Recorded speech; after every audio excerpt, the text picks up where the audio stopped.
সীতাকুণ্ড জর্নার ডুবিয়ার মরণর একদিন পরে এবার চট্টগ্রামের মিরেশ্বর উপজেলার রূপসী জর্নার কুবত নেজি ডুবি এক কলেজ ছাত্রের মর্মান্তিক মৃত্যু। জুনের 15 তারিখ রবিবার সকাল 11:30টার দিকে এই ঘটনা ঘটে।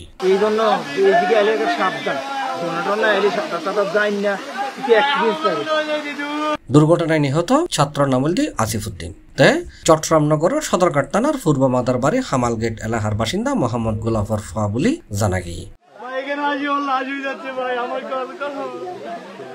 জানা গিয়ে আসিফ তার আরো 4 বন্ধু সহ রূপসী জন্নাত ঘুরতে গিয়ে সকাল 11টার দিকে তারা ব্যাকুনি মিলিয়ে জন্নাত গোসল করতে নামে। হঠাৎ আসিফ নিখোঁজে যায়। তার বন্ধু হলে তার বোধ খোঁজাখুঁজি গড়িয়ে নফায় জরুরি সেবার নম্বর 9999 ফোন দেয়। খবর পাই মিরেশ্বর ফায়ার সার্ভিসের উদ্ধারকারী দল ঘটনাস্থলত পৌঁছিয়ে ডুবুরি এবং স্থানীয় সহায়তায় দুপুর 1টার দিকে আসিফের মৃতদেহ উদ্ধার করে। 5 জন ফাল দিছে, 7-8 জানা না, সাঁতার জানা না, আর কোন সাঁতার জানা এটারে মানে বলে দিছে।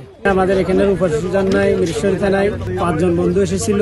ওরা সাঁতরাইতে একটা কুমে নেমেছিল। ওই গ্রুপের মধ্যে একজন মানুষ মারা গেছে আরিফ নামে। মারা যাওয়ার পরে আমরা প্রায় 12টা বাজে শুনছি।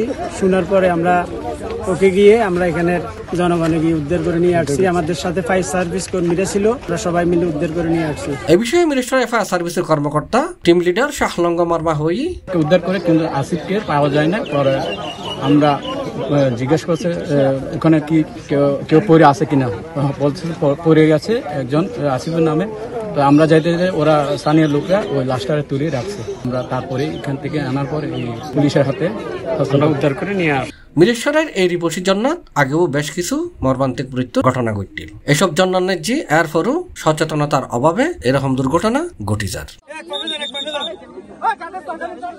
C+ TV Chittagong.